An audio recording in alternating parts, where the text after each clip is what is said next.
Class is now starting. All attendees are in listen-only mode.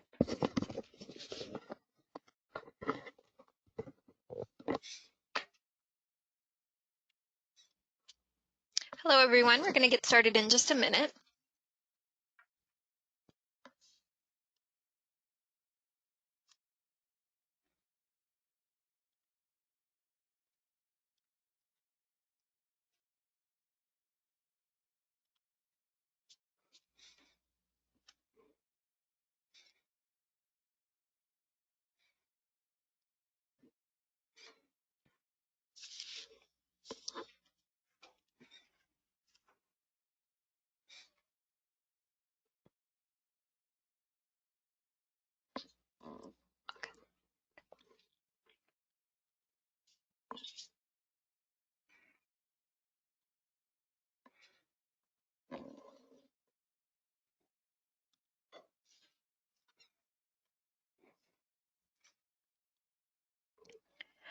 All right, welcome everyone to today's webinar. My name is Krista Hestorfer.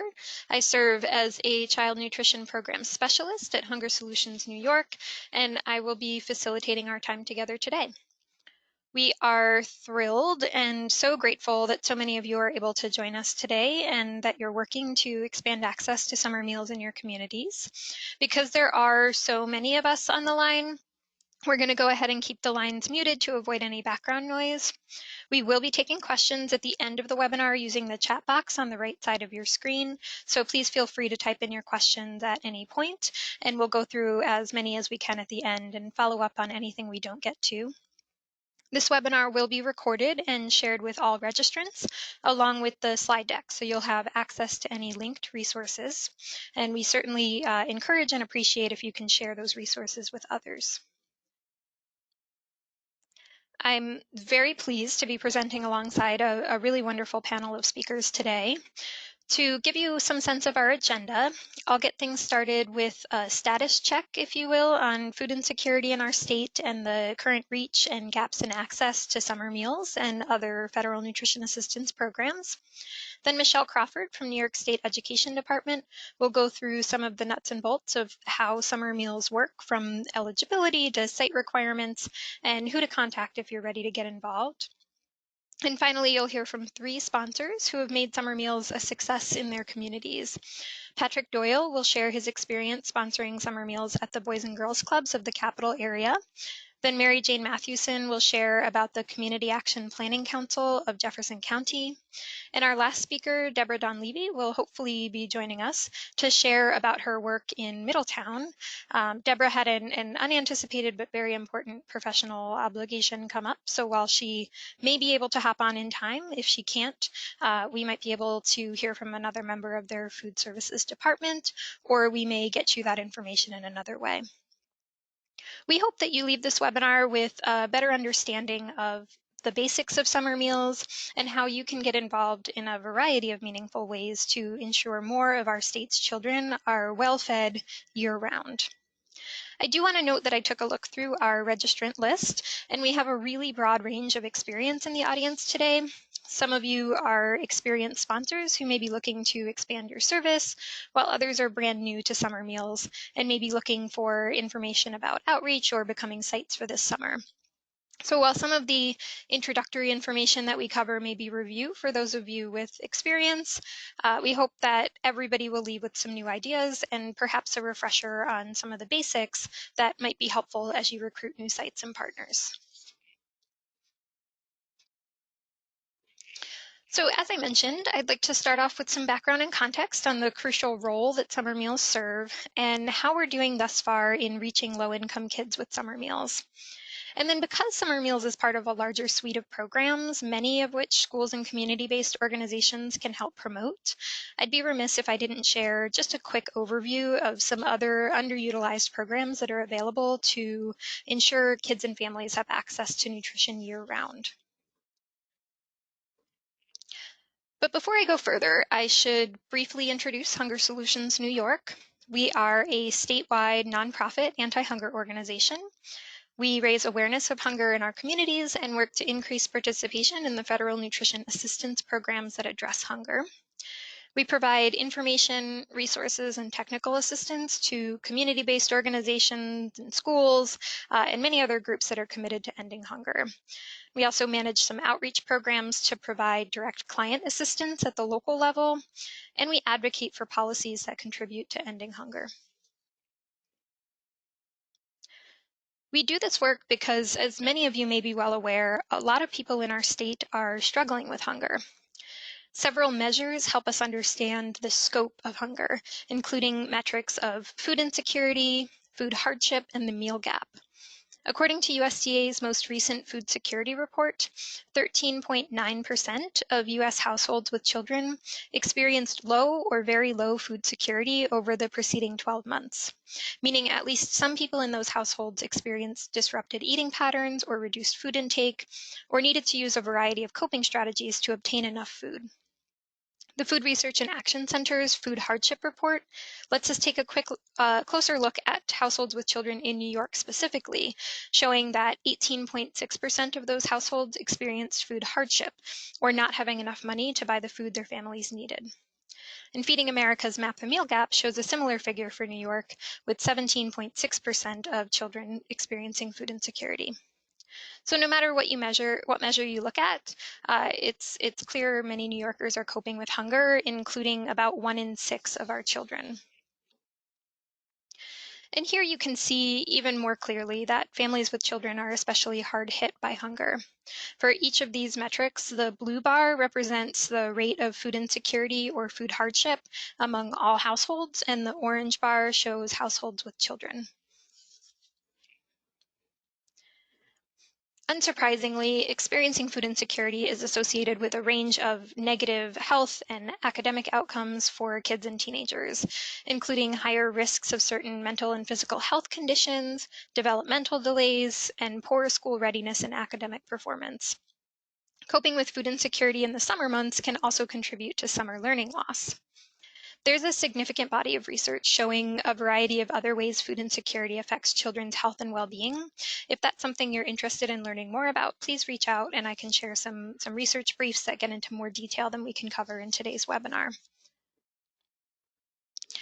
The good news is that the USDA's federal nutrition assistance programs, including summer meals, are proven to reduce food insecurity and are associated with positive health outcomes, including reduced risk of obesity and improved dietary intake and overall health.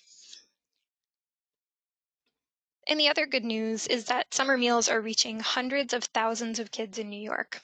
This most recent summer, more than 380 sponsors served meals at nearly 3,000 sites across the state. We're really grateful for the work of so many schools, food banks, community-based organizations, libraries, and of course our state agency administrators at the New York State Education Department, who are ensuring that youth have access to the nutrition they need over the summer. Even with tremendous local and statewide efforts, there are still significant gaps in access and participation. Last year, we took a deep dive into summer meals participation data to get a sense of those gaps and opportunities for growth. We're currently updating our analysis based on summer 2019, but these earlier findings remain relevant as our preliminary analysis is showing really similar trends in the more recent data. Our findings show that statewide, we're reaching fewer than 1 in 3 of our low-income kids with summer meals when you compare the number of children who eat free or reduced price school lunch during the regular school year to those who ate a summer lunch through the summer food service program. And when you parse out New York City, where 36% of low-income youth eat summer meals, across the rest of the state, we're reaching about 17%, or fewer than 1 in 5. We also found that access to summer breakfast is especially low, and that access to any type of summer meal dropped significantly in the last several weeks of August, leaving many kids without access to summer nutrition nearly 3 weeks before school starts. If you'd like to see county-specific numbers and additional findings, please take a look at our Summer Food Service Program Status Report. And again, we'll be updating that report soon, so stay tuned for 2019 findings. So knowing there's potential for growth, how do we reach more kids with summer meals? There are a few key strategies we'll be focusing on today. First and foremost, in many parts of the state, there are not enough sites available, or in some cases, none at all. In these eligible but unserved or underserved areas, expanding availability of sites is key, both in terms of the number of sites and in their days of service, especially to fill those gaps on weekends and in August. In areas where sites already operate, families need to know about them, and so do community service providers who might provide referrals to families. Helping with outreach to raise awareness of existing sites is a really valuable way to get involved. And we can also increase participation by making sure that sites are appealing to kids and families. One of the most promising ways to do that is by pairing meals with activities. So this photo on the right side of the slide shows Newburgh Public Library's Legos at the Library activity that took place alongside their summer meal service and was a big hit with the kids. Serving summer meals alongside other activities helps to decrease stigma and can boost participation. So I would especially encourage any libraries on the line to keep in mind that summer reading programming can be a great fit with summer meals, and for anyone who's able to provide activities either at your own site or at a neighboring site, that can be a really valuable service. You'll be hearing much more from our other speakers about outreach strategies and best practices, so I'm just going to quickly point out a few specific resources and ideas we want to make sure that you know about. First, you should know there are some really great free outreach materials available through the State Education Department. Michelle will be sharing an order form for print copies, and they're also available on our website, summermealsny.org, to download and share. The flyers in our website include a variety of mapping tools and hotlines you can use to help families find sites near them. In addition to in-person outreach, we hope you'll consider posting about summer meals on social media. We have some cute little graphics and sample social media posts you can feel free to use. I'd also encourage you to make sure that summer meals information is available on social media pages for your town or county, your school district's pages, and anywhere else parents might seek information about community resources. And because we know participation in summer meals often drops in August, please help spread the word about the sites that are still open, especially later in the month. A renewed outreach push in August can help ensure families know where they can still find resources, even if their summer program or their usual site ends service a little bit earlier. You can find a wealth of resources to equip your outreach efforts, including this sponsor directory on summermealsny.org. You can find those flyers and social media resources that I mentioned, the hotline and texting tools, and much, much more. As I mentioned earlier, Hunger Solutions New York works on several other federal nutrition assistance programs in addition to summer meals. These include after-school meals, school meals programs, and SNAP and WIC. All of these programs work together to alleviate food insecurity, and unfortunately, all of them are underutilized in New York State. So while I have you all on the line, before we turn our attention to summer meals for the remainder of the webinar, I want to take a few minutes to share some resources related to these other programs. I'll start with after-school meals because many of the same types of organizations that can serve summer meals may be a good fit for after-school meals too. The Child and Adult Care Food Program, or CACFP, provides reimbursement for healthy after-school meals and snacks served in eligible enrichment programs operating after school, on weekends, and during breaks throughout the regular school year. In general, to qualify, programs must provide enrichment and be located in an eligible area where 50% or more of the students qualify for free or reduced price school meals. Currently in New York State, for every 100 children who eat free or reduced price school lunch, fewer than 7 have access to a complete after-school meal. Even if we include after-school snacks, as a state, we reach fewer than 1 in 5 low-income kids with any type of after-school nutrition. So we definitely have plenty of room for growth. You can learn more about after-school meals on our website and in our CACFP After-School Meals Guide.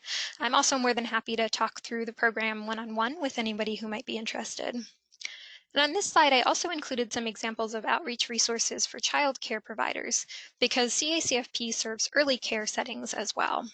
If you're interested in learning more about that aspect of the program, please visit childcaremealsny.org. Of course, an after-school supper is just one meal of the day, so what about the other two? As a state, we do fairly well when it comes to reaching low-income kids with school lunch, but where we see a significant gap is in access to school breakfast. You can see in the graphic on the right that only about half of the low-income students who eat free or reduced price school lunch also access school breakfast. We just released our annual school breakfast report, which includes data from every district in the state, so you can see how your local schools are doing. It also includes information on best practices for increasing access to school breakfast. And I have to give a quick shout out that one of our speakers on this webinar, Deborah Donlevy, is featured in the report as well. We also want to make sure that kids and families have access to enough nutrition at home. Many of you may be familiar with the Supplemental Nutrition Assistance Program, or SNAP, which provides monthly grocery benefits to eligible households. You may also know that a lot of families are eligible for SNAP but are not yet participating for a variety of reasons, including a lack of awareness that they might be eligible or perhaps some application barriers. Our nutrition outreach and education program coordinators are a great resource for connecting more families with SNAP. NOAP coordinators operate out of community-based organizations in almost every county and all boroughs of the state, all the areas that are shaded green on this map. NOAP coordinators conduct SNAP outreach, provide pre-screening, help people through the application process, and work with local social services offices to resolve any barriers. If you visit foodhelpny.org, you can find contact information for your local NOAP coordinator. We recently started a similar project to help statewide and community organizations help connect pregnant women, new moms, infants, and children under the age of 5 with the WIC program. WIC is a national program that provides supplemental foods, healthcare referrals, nutrition education, and breastfeeding promotion and support to low-income pregnant, breastfeeding, and postpartum women, and to infants and children up to age 5 who are found to be at nutritional risk. WIC also helps non-maternal caregivers who can apply for WIC for children under the age of 5 who are in their care. There have been some exciting changes to WIC recently, yet statewide, the New York State Department of Health estimates that we're reaching only approximately 1/2 of potentially eligible New Yorkers, with many counties reaching even less than that. While WIC is available in all counties of the state, what you see highlighted on this map are counties with a WIC help specialist available to help connect families with WIC. WIC help specialists can help determine if applicants might be eligible. They can offer translation services, home visits, and in-person email or over-the-phone assistance. They can refer a person to the WIC clinic of their choice, and they can set up and help prepare for the first WIC appointment. And please know that across the state, whether you're in a county with a WIC help specialist or not, you can help spread the word about WIC. We have a variety of flyers, fact sheets, and palm cards available for partners' use, including pieces tailored for people who are especially underserved in the program, people like pregnant women and parents and caregivers of toddlers. These materials also highlight some of the recent positive changes to the program, like the new eWIC. This is just a small sampling of what's available in our WIC Help New York Resource Center on wichelpny.org. And for a limited time, Hunger Solutions New York is gauging interest in and providing some professionally printed outreach materials that are available on that resource center to statewide partners and community-based organizations to order for free of charge. Many folks have already completed our online tool to request the ideal quantity of free outreach resources that they would distribute or post to help nourish more women, infants, and children in their area. There is so much more to say about all the federal nutrition programs, but as we shift our focus back to summer meals, I invite you to visit these dedicated websites to learn more about the whole suite of programs and a variety of ways you can get involved. And of course, I hope you'll consider Hunger Solutions New York a resource and partner in your work. Please feel free to reach out if I can assist your efforts to get involved in summer meals or any of the other federal nutrition assistance programs. We really appreciate your willingness to be messengers and to help alleviate food insecurity in your communities. So next, I'd like to hand it over to Michelle Crawford. Michelle serves as a food programs evaluation specialist for the Summer Food Service Program within the Child Nutrition Department of the New York State Education Department.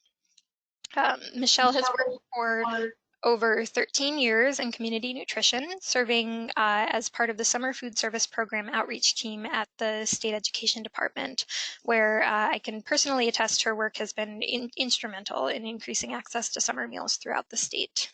Michelle? Good afternoon, everyone. Today I'll share some basic information with you and discuss how you may be able to partner with a sponsor in your area to help feed kids this summer.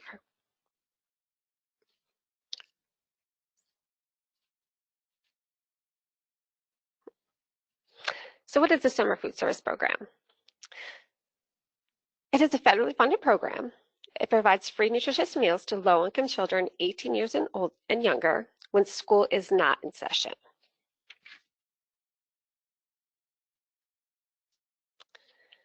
In New York State, the Education Department administers this USDA program. Sponsors are the organizations that sign an agreement with the state to operate and administer this program. Sites are actual locations where children are being fed. Sites provide activities to children, supervise the meal service, and maintain meal counts. If you think you're at the area of need in the summer months, you may be able to become a feeding site this summer. Sites need to demonstrate they are feeding low-income children. There are two main methods you can use to qualify an open site. Education Department data, or SED data, as Krista can pull that up for you, or the census data. And this one you're on now is the education data. By following the link for SED data on this slide, you are able to look up the eligible schools in your county. If the children assessing your location are from one of the schools on this list, your site would be in an eligible. The census data link will take you to the mapping tool. Here you will click on the Find button on your site. The map will tell you if your location is in an area eligible. Once you've established you are in a needy area, try and partner with an experienced sponsor in your area to become a site under their sponsorship. The link on the slide will connect you to a directory of all the sponsors we have in the state. Hopefully there is a sponsor in your area that you can work with. At any time, if you need assistance with these steps, please contact the Summer Food Service Program office. Our phone number will be posted at the end of this presentation. Open site means just that. There are no locked doors, no pre-registration, no questions asked. Every child qualifies. Our office provides free banners to display to alert the community of the availability of free summer meals for kids and teens. An open site serves meals to any child 18 years old and younger and is located in an area in which at least 50% or more of the children are from households that are eligible for free and reduced price school meals under the National School Lunch Program and the School Breakfast Program. This means any child under the age of 19 can be served. Children visiting from out of town, kids outside the school district, or kids you don't even know. The site may serve up to 2 meals per day except lunch and summer combination. Breakfast and lunch, lunch and snack, or breakfast and snack are all allowable combinations. Another option is to operate as a closed enrolled site. If the site is in a needy area, you can use SED data or the census data, and it is good for 1 year for closed enrolled. If the site is not in a needy area, but the children enrolled in the program are needy, you may qualify as a closed enrolled site. In order to do this, you must demonstrate that at least 50% or more of the enrolled children at the site are eligible for free reduced price school meals.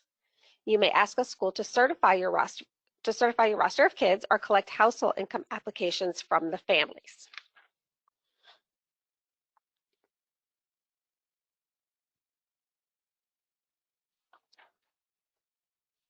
It is important to serve nutrition meals that meet meal pattern requirements and are appetizing to children. There are established meal patterns that must be followed in order to receive reimbursement. The sponsor will have a menu that meets these requirements.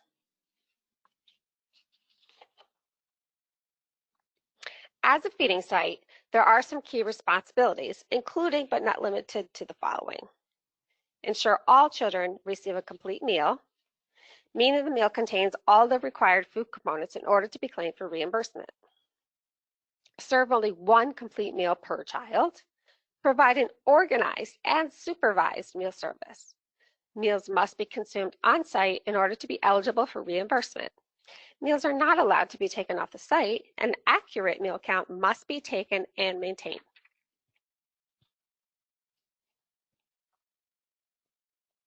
It is important for sites to report changes in participation to sponsors in order to prevent wasting food. Because this is a federally funded program, there are civil rights requirements.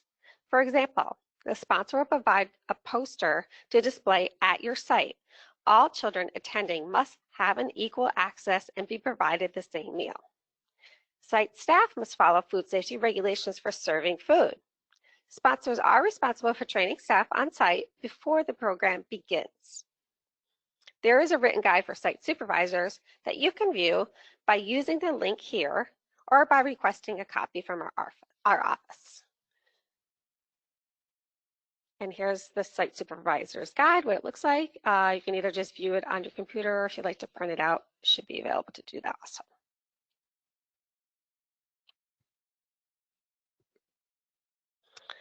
If you are not able to become a feeding site, you can always help by raising community awareness of the program. Many families are unaware of this great benefit available to them. On our website, you will find free resources such as the SFSP Outreach Toolkit that contains printable flyers, letters to parents, and press releases that will help the community learn about the program. Many of the materials included on the site are designed to be customized. You can download PowerPoint files, information sheets, letters, and marketing materials and modify them to suit your specific needs. You can also order free flyers from our office to distribute to families at your site by clicking on the link included on this slide. I just like to mention this is the last year's order form, so we are going to update this soon. If you have any questions or problems, just call our office and we can order you something then.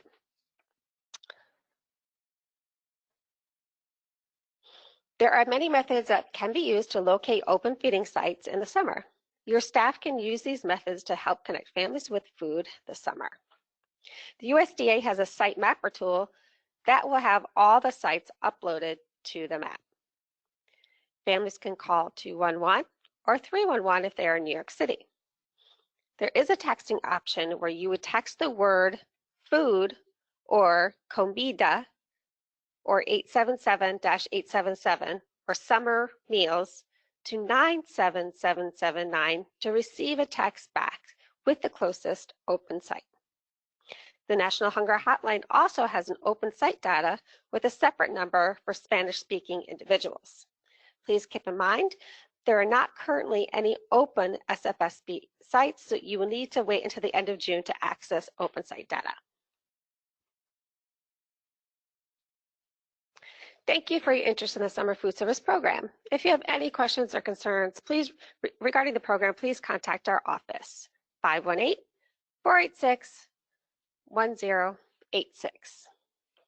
Thank you, everyone. Good afternoon.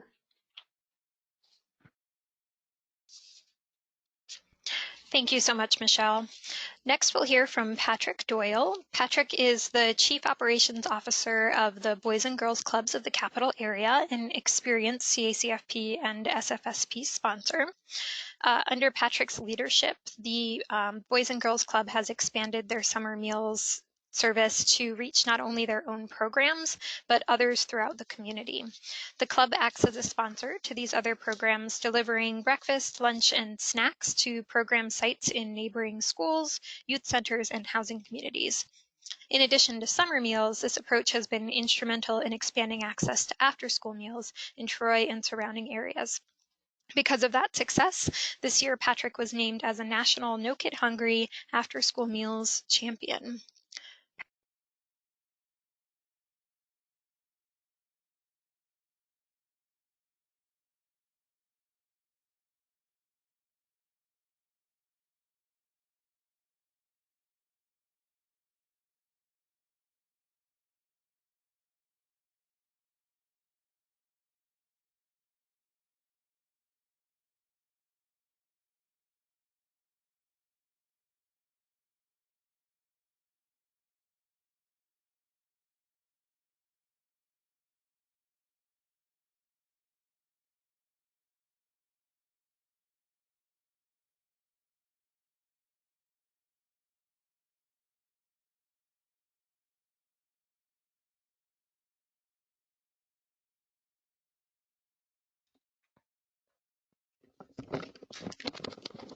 I'm so sorry, everybody. We were having some audio issues with Patrick's headset here. We should be able to hear him now. Just hang on just one moment.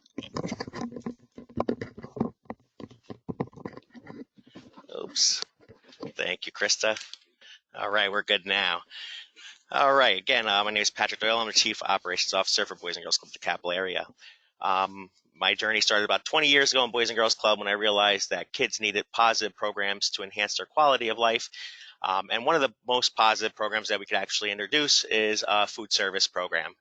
In 1999, we started, when I started my journey there at the Boys and Girls Club, we were actually partnering with Rensselaer County Youth Department and providing about 100 breakfasts and lunches daily for our camp. Our youth enjoyed the meals, but there was not a whole lot of variety as we relied heavily on our vendors. In 2015, we actually started becoming a vendor ourselves.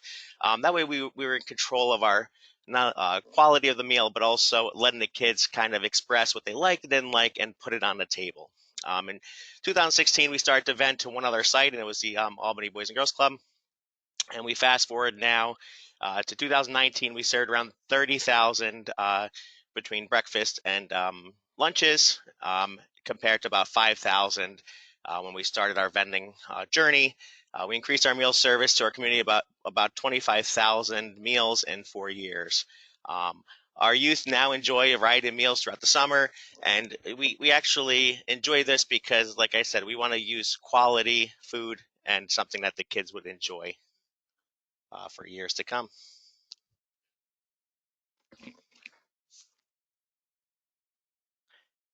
So we asked ourselves as a board of directors, how can we serve more youth, and how could we do that? How could we take a 4-burner stove that we started with, and how could we actually have a larger impact in our community? And like Krista said, we were doing stuff through CACFP and summer food, and we realized that at CACFP we were serving about 250,000 meals, about 1,000 to 1,200 a day to our 100 4 years ago. But we had a capability. How could we actually increase the quality of meals for our community? So we sat down and came up with. So our board of directors passed a motion to explore ways to help a Boys and Girls Club of Albany with their food service and expanding to their doors. We realized that we need to work with our county health department, state ed, and kind of learn about all the paperwork of the vending side. We needed reliable transportation because, of course, our kids and our partners who we sponsor to, they need everything has to be like clockwork.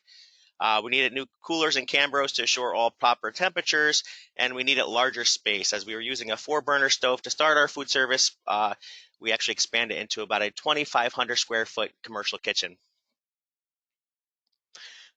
So there's a lot of benefits for our community about becoming your own vendor, and top priority is we're assuring that youth have nutritious meals throughout the summer.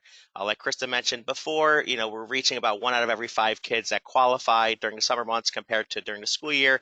How can we increase that number? And it's by having meals that they're going to enjoy coming to. Also to have programs that that they want to come to. So we kind of sandwich our positive programs with the meal service. That way the kids and our teens enjoy it, because even teens with the stigma is they don't want to come to a place that serves an open, even if it's an open site, and have the stigma attached. So how do we make that a fun experience for them and also make sure that they leave with a full stomach? Another benefit for our community is now we employ 17 staff members to make sure our food service program works like clockwork, like I said earlier. Youth can participate in healthy living programs that educate about healthy options. So we have healthy habits. So the kids come in, they learn about the foods that they're investing in, that they're putting into their body, and what are the best solutions for them. Recipes are shared with families during family cooking nights. So during the summer months, every Friday we have a family night where we have different meals prepared by local partners of ours, and then we send the parents home with the ingredients and a cooking card. Our kids also enjoyed a farmer's market on Wednesdays where the kids distribute food out to the community. And as we know, kids who are not hungry have better grades. And during the summertime, we're worried about summer learning loss. And at the Boys and Girls Club, our programs can only do so much because, again, if they're hungry, they're still not going to be there. They don't want to learn while they're there, so we want to make sure that we have nutritious meals. And one of the bright sides, before last summer, we actually opened up our own freight farm. Again, we wanted to make sure that we have an educational component with our food. So right now we have a hydroponic freight farm that is offered at our facility. It opened up last June. To date, we actually have 500 heads of lettuce every single week that the kids are able to harvest. We have educational classes with our youth. It's turned into a workforce development with our teens. So as you can see, there's a few pictures there of our teens. We have around 12 teens who are dedicated every single week, 2 times a week. They come in for that. And then we have 40 other youth that participate in the educational component around the freight farm and sustainable agriculture. Because as we know, especially in inner city, it's hard to grow our own produce. But this is a good start to what we want to accomplish for years to come. It's fresh lettuce for our community, so everything we use some of the product right in our meals, and then other ones we use on our family nights, or we just give out to all of our community partners. It's also helped us create partnerships with local restaurants. So some of our kids that harvest it, they actually go to restaurants and then they try to sell their product. So it's a young entrepreneurship program that we are encouraging our kids. Feeding our community is very important, and if we teach them young enough, then they'll continue to have success. And again, if we grow it, they will try it. So all of our kids, kale smoothies, a year ago we would say no way. They would say now it's something that they enjoy every single week. They have fresh kale smoothies, and then they go and educate their families about it during family nights, and then the rest of the community for more healthier options for our youth. Again, Boys and Girls Clubs, as you guys can see, is a little bit more than the typical gym and swim. We offer a lot of programs, and I think a very successful summer program and summer meal service is when you actually are able to have the high quality programs to sandwich in with, no pun intended, with the food components. That way, our community as a whole will come together. We do various things like block parties to get the word out, but again, it's using the websites that are available that were shared earlier. And again, if you have any questions about how can you have a healthier option, or how can you actually have higher quality programs during this, I know a lot of sites are, if they're drop-in, but how can we together create a community? Feel free to reach out to me. My number is there, 518-274-3781, extension 2001. And I also have our food service coordinator, Chris Guy's email address there if you want a sample menu and stuff that we're serving to our kids that we know has been working over the past few years. Thank you again.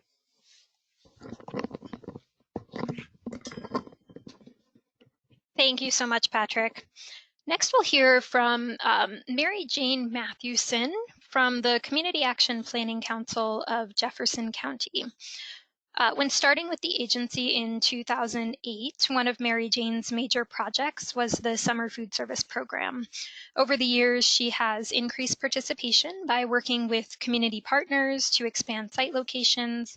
She has revised menus, updated meal preparations, and most importantly, increased the average daily participation. She's worked with the local YMCA to bring summer recreation programs to several housing complexes during the summer months, and she works closely with the city of Watertown to have a successful kickoff celebration. One of the highlights of Mary Jane's career was in 2016 when she was honored to have Dr. Katie Wilson, USDA Deputy Undersecretary for Food, Nutrition, and Consumer Services, attend the SFSP kickoff celebration. We're so glad to have Mary Jane with us today. Mary Jane? Hello, thank you, Katie.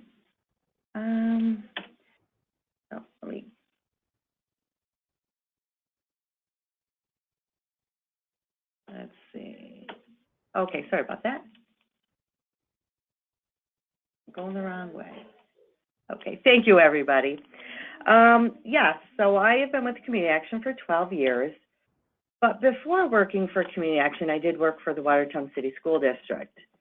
And every summer, every last day of the school year, we always are excited to leave, but we always know that there's so many children that rely on that school lunch to be almost their only meal of the day.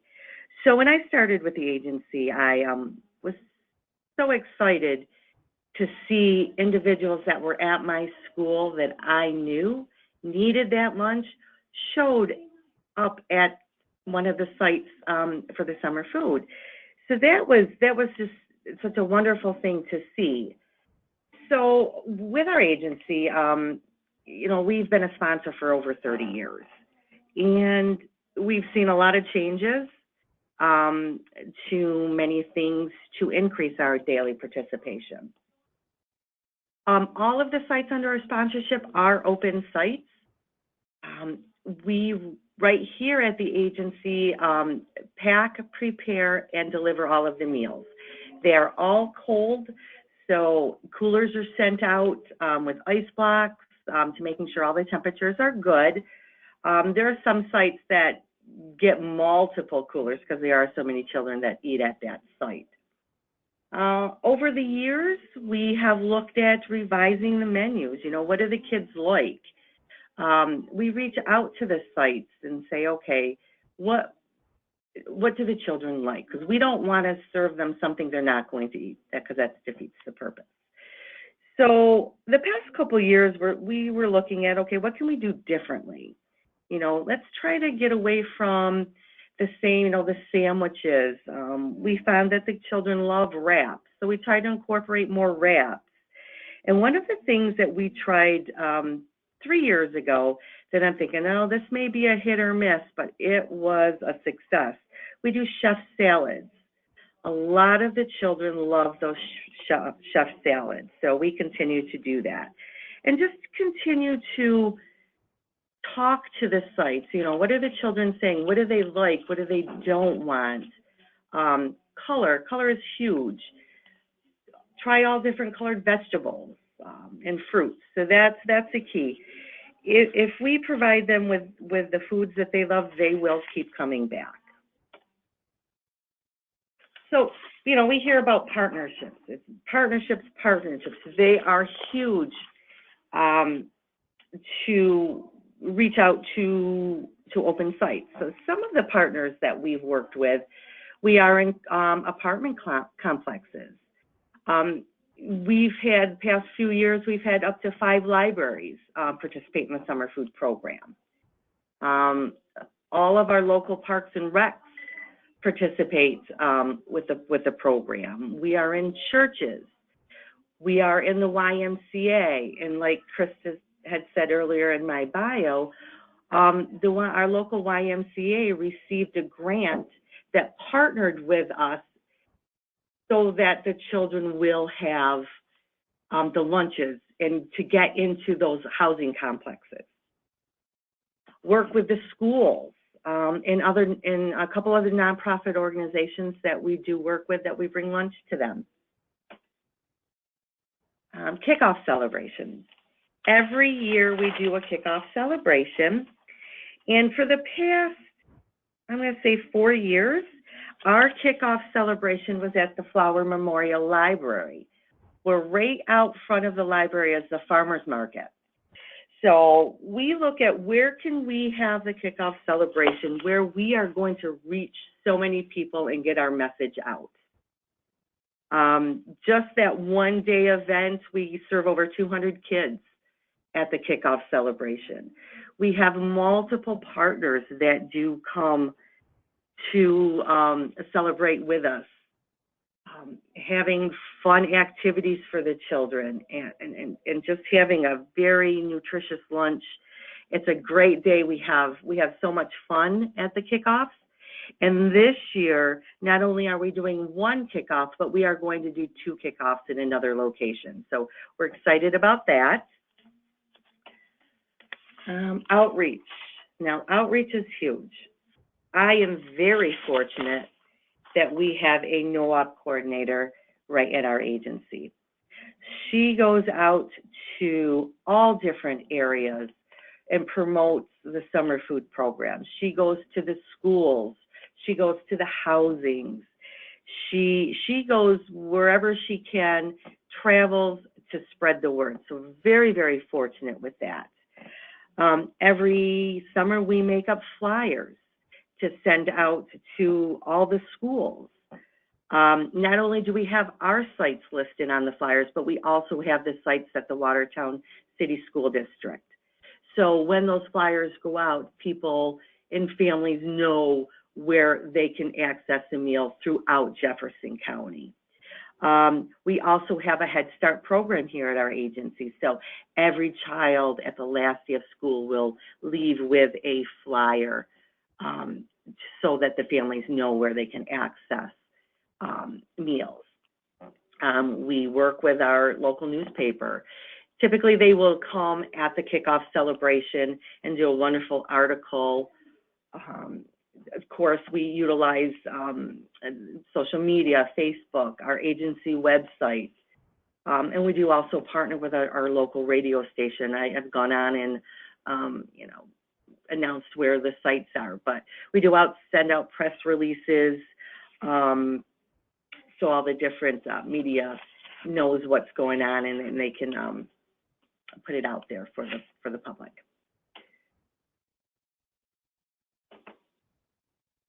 And I think that's about it. I thank you for allowing me to be on this panel.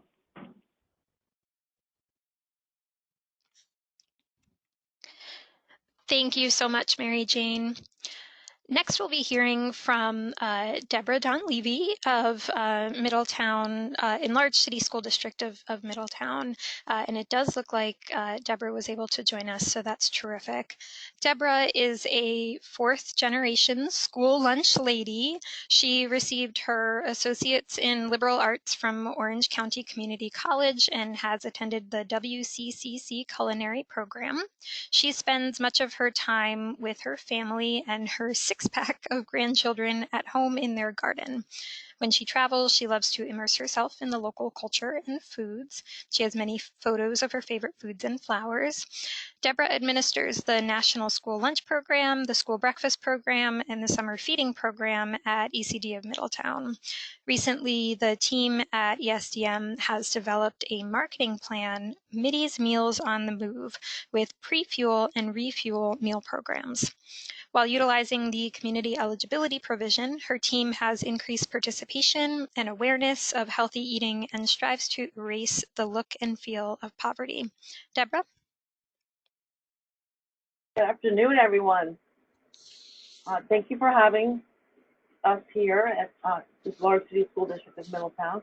I have my office staff is here with me to give me some support because we're very immersed in the local activities and all the things that go on. But we're happy to talk to you and everyone else about our summer meals program.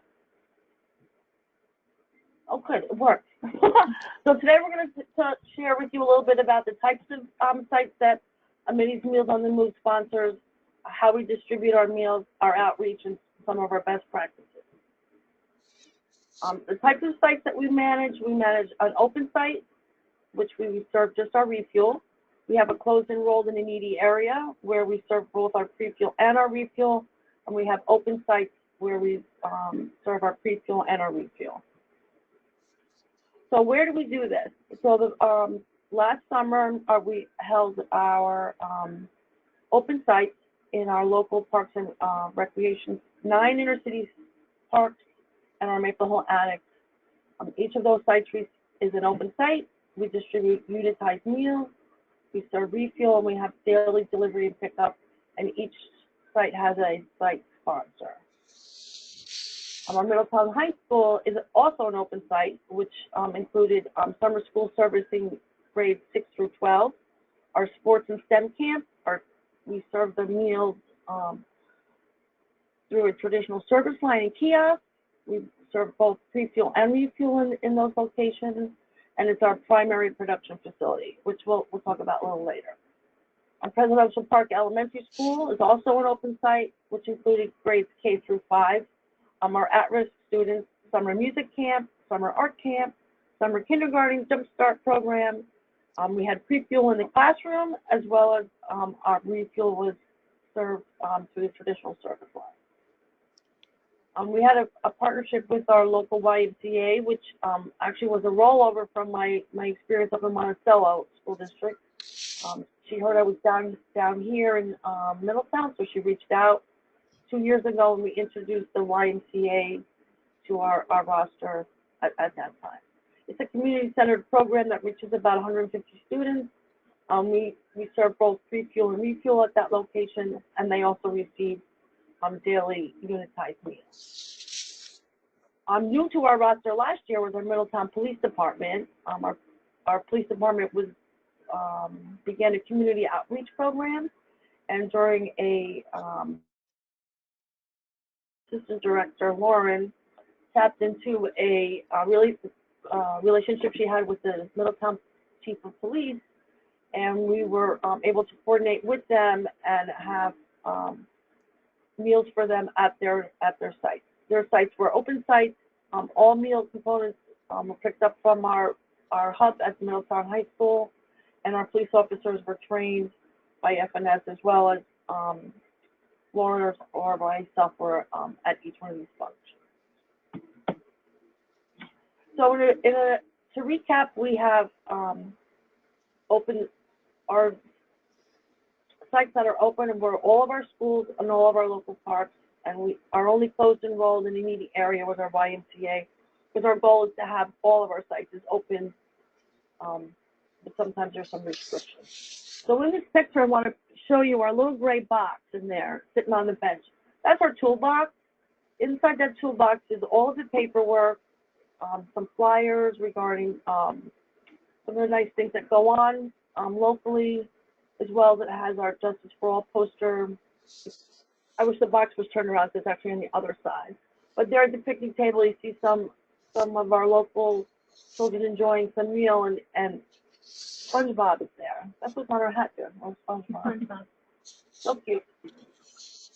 So how do we distribute? How do we distribute, and to who do we distribute? When we distribute to the Middletown Parks and Recreation, it's in this.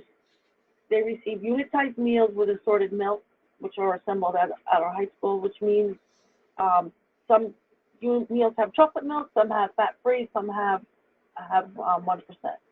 And we pack these into our 72-hour coolers, load them up to our refrigerated truck, and our driver drops them at a designated location. Which, back in the other picture, you saw the big orange toolbox. That's the designated space for drop-off. We can put it inside there and close the lid for security. Each location has a site supervisor. That supervisor takes care of receiving, verifying the quantity of meals received, maintains temperature, does our tally, and communicates with the Parks and Recreation in order to potentially move meals around from one location to another. So strong relationships with community partners is very important, and our Parks and Recreation is a successful venture due to the commitment of not only our field staff, but Parks and Recreation staff as well. Our high school production hub houses traditional summer school with traditional service line, where we serve through that our pre-fuel and refuel, which are both hot and cold items, as well as we have a kiosk at the other end. Our high school is a very long building. It's probably 3/4 of a mile long. We had to walk it. We had a kiosk at another entrance for pre-fuel. They also put together all of our ship outs, our unitized meals. They service the Parks and Recreation, including the Parks and Recreation sports camp that was at Maple Hill Annex, as well as ship out to the YMCA. They also produced unitized meals for our outdoor enrichment at Fowler Field, which we handle the same way with traditional, with 72-hour coolers. Presidential Park Elementary is an on-site production unit, although they're supported by the hub in the event that they need cold cuts or different items that potentially are housed over there. They house our summer middle school, our summer elementary, and our kinder camp. We modeled our breakfast in the classroom that we facilitate in September. We modeled that through our summer program, so the students and children who entered were able to pick up their pre-fuel and bring it to the classroom, or remain in the cafeteria if they didn't have an assigned classroom to go to. On the YMCA receives unitized meals from the hub. They store their milk on site, so it's a little easier on our delivery to get in and out of the sites. We have to travel to 11 sites a day, and we ship out to the YMCA today's refuel and tomorrow's pre-fuel. I forgot a P. Tomorrow's pre-fuel. And every 2 weeks, their roster changed. So at the end of every 2 weeks, they had a hot dog social, which we supported. Our police department held jump out barbecues in an effort to have community outreach for the police department. So we work with them, and they have their events in the already approved parks and locations. The different components of the meals were picked up by the police officers, and the hot components were prepared by the police officers with our support. So outreach. Are you open? Do people know who you are? Do people know where you are? Do people know why you are there? The big message is just tell them what you do and where you are. So we talk to everyone. We talk to aldermen, councilmen, mayors, mail carriers.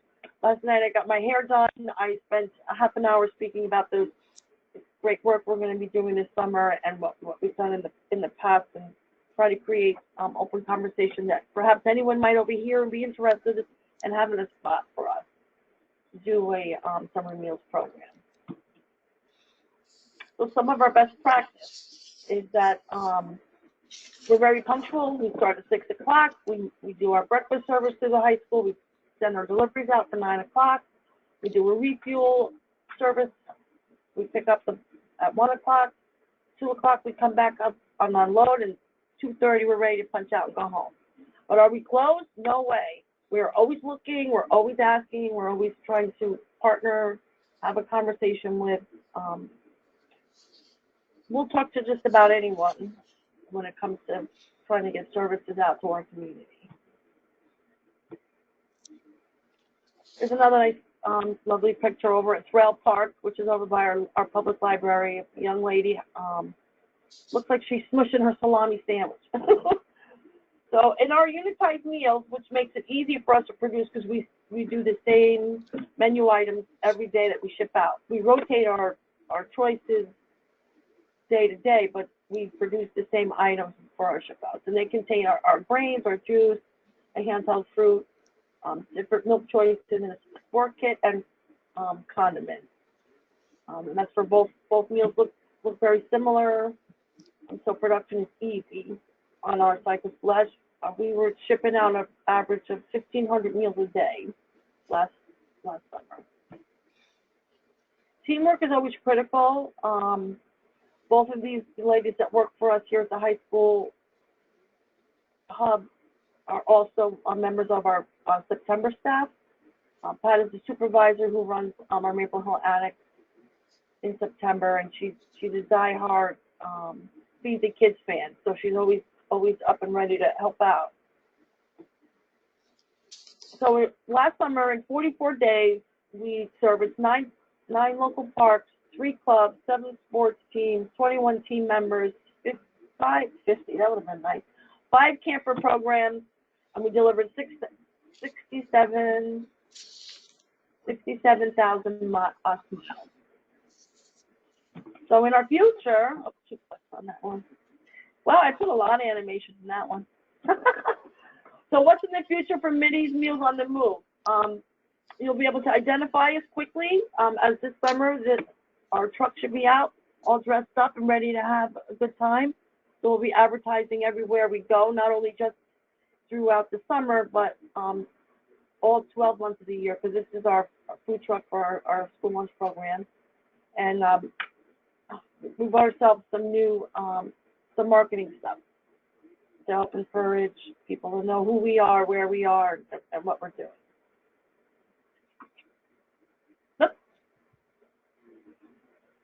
So I thank you all for letting me have a chance to share a little bit of what we do here in Middletown with everyone.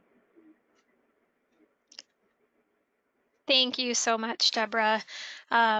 We had such great speakers, and their presentations were so chock full of information that I actually think we're going to wrap up now. We'll take any of the questions that we got through the chat box offline and follow up with you. And I'll give you our contact information again in the slide deck, and it's available on this slide as well. As a reminder, just of some next steps, if you're interested in becoming a summer meals site, please use the USDA Mapper tool and the school meals data. We're more than happy to help you with that process, and then connect with a sponsor that's serving your area. If you're able to help with outreach, please take advantage of the free outreach materials that are available on our website, as well as the other resources that Michelle and our other panelists shared. And if you have any other questions, if you need any other information, please do not hesitate to reach out. Thank you all so much for your time, and thank you again to Michelle, Patrick, Mary Jane, and Deborah for taking the time and sharing your expertise today. Thank you all again, and have a good afternoon.